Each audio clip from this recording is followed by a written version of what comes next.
Sejam bem-vindos ao Contando Histórias. Se inscreva e ative o sininho. A família Cardoso sempre foi conhecida por sua união, ou ao menos era o que todos pensavam. No centro de tudo, estava Lucas, o filho mais velho, cujos feitos pareciam superar os de qualquer outro. Desde pequeno, ele fora o orgulho dos pais. Suas notas na escola eram impecáveis, e suas escolhas, sempre tão acertadas, eram constantemente elogiadas.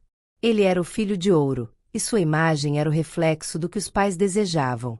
Alguém perfeito, inteligente, responsável. Beatriz, a filha do meio, observava isso com certa frustração. Sempre fora boa aluna, mas seu verdadeiro talento estava no esporte.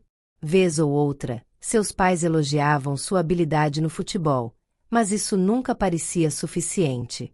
Sempre que ela recebia um troféu ou conquistava uma medalha, os pais simplesmente mencionavam com um sorriso leve e rapidamente mudavam de assunto. Ah, mas e as notas, Beatriz? Lucas é que vai ser o futuro médico da nossa família, dizia sua mãe, com um brilho de orgulho nos olhos. Enquanto isso, Pedro, o caçula, se sentia invisível. Ele tinha uma paixão pela música, sempre tocando violão nos fins de semana, criando melodias que pareciam vir de outro mundo. Mas isso não interessava aos pais. Música é uma paixão passageira, dizia seu pai. Lucas vai ser o futuro advogado da família. Isso é o que importa. Pedro, com seus sonhos engavetados, ficava à margem de conversas sobre o futuro. Quando finalmente ousava falar sobre um show que queria assistir ou um projeto musical que gostaria de desenvolver, ouvia apenas desinteresse. Vamos focar no que é importante, cortava sua mãe. Era uma manhã de domingo, o dia em que a família se reunia para o almoço de fim de semana. Lucas acabará de receber uma carta de aprovação para uma das universidades mais prestigiadas do país. Seus pais, emocionados, o abraçaram com tanta intensidade que Beatriz sentiu uma pontada no peito. Eles estavam felizes, claro, mas por que o sorriso deles nunca era tão largo quando o assunto era ela ou Pedro? Como sempre, os elogios para Lucas eram infinitos. Ele estava no centro de tudo, e os outros, apenas figuras secundárias. Beatriz, você tem se saído bem nos treinos, mas nada de muito novo, né? Acho que você devia se concentrar mais nos estudos, como Lucas, sugeriu o pai, sem perceber a ironia na própria frase.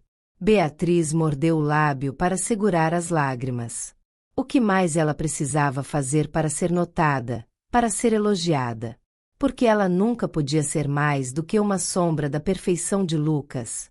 Pedro, sentado à mesa, escutava em silêncio. A música que ele amava parecia tão distante naquele momento. Você vai ter um futuro brilhante, Pedro, como um bom filho. Agora, me ajude com o jantar, ok? Disse sua mãe, sem se dar conta de que o menino estava perdido em seus pensamentos. Ele queria falar sobre o concurso musical que soubera, sobre a possibilidade de ser aceito em uma escola de música, mas sabia que suas palavras seriam ignoradas, assim como sempre eram. No fim, ele decidiu ficar quieto, mexendo na comida no prato. Era visível que algo estava se quebrando naquela dinâmica familiar. Beatriz e Pedro, embora tivessem características muito diferentes, tinham algo em comum: ambos estavam sendo ignorados. No fundo, eles não se viam mais como irmãos, mas como adversários invisíveis que competiam pela atenção que nunca chegava. Quando se olhavam, havia um silêncio pesado, um espaço emocional que nunca poderia ser preenchido. Não havia mais cumplicidade, apenas rancor. O que talvez ninguém percebesse era que, embora Lucas fosse o filho de ouro, ele também carregava um peso imenso. A pressão sobre ele era brutal. Seus pais esperavam demais, e, por mais que tentasse agradar, sentia que nunca estava à altura de suas expectativas. Ele sentia a distância crescente de Beatriz e Pedro, mas não conseguia entender o motivo. Na escola, sempre com suas notas perfeitas e sua postura impecável, Lucas tinha medo de falhar, porque sabia que seus pais não tolerariam isso. Eles não viam que ele também precisava de espaço para ser quem realmente era, sem ser apenas o filho ideal. O ponto de ruptura aconteceu no aniversário de 18 anos de Beatriz. Em vez de celebrar como uma família, os pais estavam mais preocupados com uma reunião da escola de Lucas.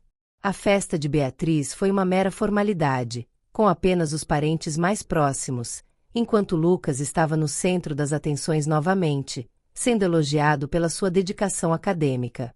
Foi ali que Beatriz, com o coração cheio de mágoa, não aguentou mais. Durante um jantar em que os pais estavam elogiando Lucas, ela levantou-se abruptamente e falou, finalmente, o que estava guardando há tanto tempo. Vocês nunca perceberam que eu também tenho valor? Que eu também conquisto coisas? Que eu também faço o meu melhor? Beatriz estava aos prantos. Porque eu nunca sou suficiente para vocês. Eu sou mais do que a filha que joga futebol, mas vocês nem se importam. Pedro, que até então estava em silêncio, olhou para os pais e disse, com firmeza, e eu? Eu tenho algum valor? A música que faço não é importante para vocês, mas é tudo o que eu quero da vida. Isso não importa. O silêncio tomou conta da mesa. Os pais, surpresos, finalmente se deram conta de que haviam ignorado os filhos. Por um momento, Lucas também ficou em choque. Ele não sabia o que dizer. Ele não percebia o quanto seus próprios feitos o afastavam dos irmãos. Mas naquele momento, ele entendeu. Ele não queria ser o único a brilhar. Queria que a família brilhasse junta. E foi assim que a conversa, dolorosa, mas necessária, se iniciou.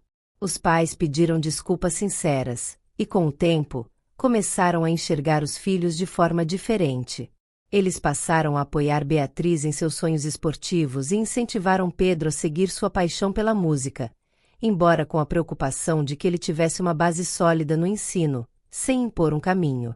Lucas também começou a dividir o peso das expectativas e a se abrir mais para os irmãos, reconhecendo que não precisava ser perfeito. A reconciliação não foi fácil e levou tempo, mas aos poucos, a família Cardoso aprendeu que o amor não precisa ser dividido, apenas compartilhado, e que todos tinham algo único a oferecer. A verdadeira felicidade estava em crescer juntos, sem que ninguém ficasse para trás na sombra de um ideal inatingível. Essa é a conclusão da história de hoje. Se você gostou, não esqueça de se inscrever, deixar seu like e um comentário.